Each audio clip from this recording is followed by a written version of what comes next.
Hey guys, it's Old Folks here. So, I've already got a video on how I passed level 120 on my Crowbar account. And I'm on my Sue account, which is a lot better as far as its character deployment. Equal VIP on each one. Actually, probably less total overall on this one. And I've gotten a better hero composition here, and so I'm level 76, and I actually beat 120 at level 76. So I'm gonna show it to you. I'm truly amazed at what the right characters can really do. I mean, obviously I'm red on this, orange on this. If you saw, the battle starts off pretty simple, the same way every time. I'm going to stun. I'm gonna pop up. The shield comes out right before he shoots because he's going to one-shot everybody. Ariel's going to heal. He's going to, go invulnerable because he doesn't want to get burst down. And the real goal here is just to drop Krabby to keep him from doing what he's doing. I've tried a lot of different combinations, but here again it's just stun locking, popping up, doing damage. Again, getting rid of Krabby. Once Krabby's gone, pretty much the beauty of it all is this part's easy. So totally missed that one part. Everybody's taking damage. Blow through it, heal, barely barely survived. He goes down, and from here it's pretty simple. So we're going to fast forward to stage 2. Stage 2 gets pretty tough. I'm trying to beat the timer, stay alive, heal through it, all the stuff. It's just getting through this part. So there it is. 10 seconds, 13 seconds to spare. This is where, again, it gets kind of crazy. I know he's going to die. There's nothing I can do about it. It's just kind of maximizing that, waiting for that sound, to stop for ult. Got his. Really couldn't believe how easily Vortex just got one-shotted there. I brought out Sebastian, and I really felt that was kind of a poor/good choice, but I really wanted Vortex back in the fight. Obviously, I don't get to control him. I lost my healer. I bring out the silence because silence is so important here. I wished I hadn't used Gear's ult. I could have pushed that away. But thankfully that life steal, that spore on Vortex has kept him alive. Again, I'm bringing down the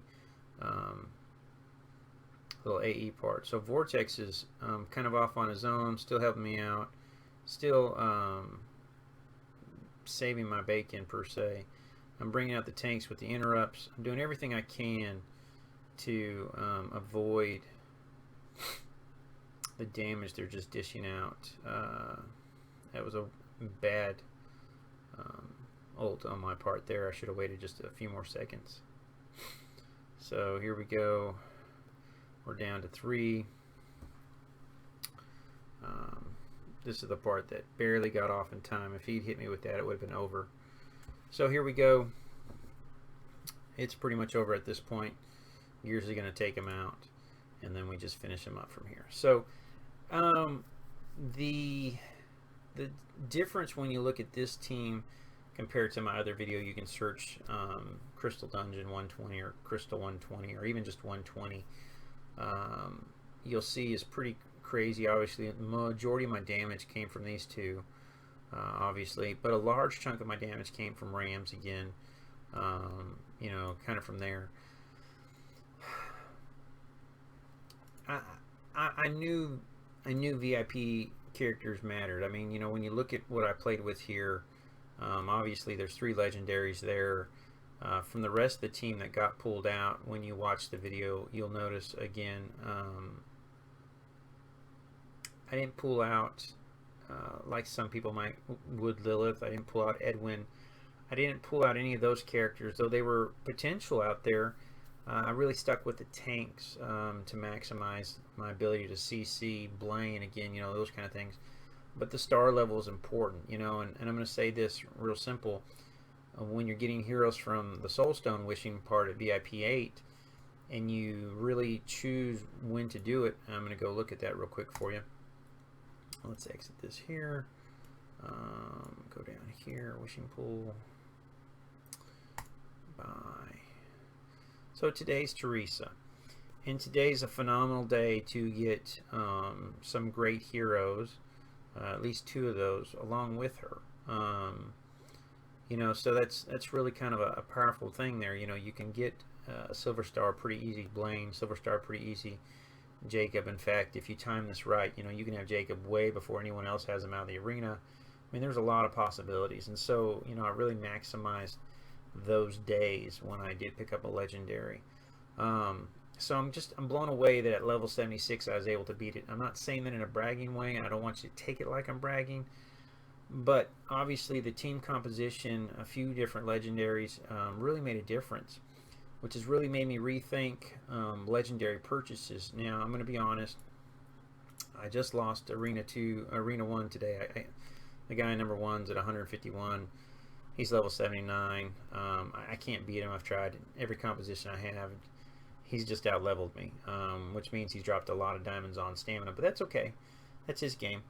But I look now at my team and I think, you know, wow, where could I have better spent?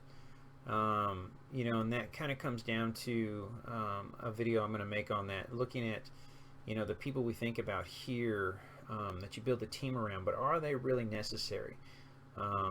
So I beat 120 again at level 76. I'm sure there's somebody that's beat it before me at a higher level, but just, you know, again, higher, you know, it's supposed to be difficult, but just kind of thinking, okay, how should I really, is this really possible?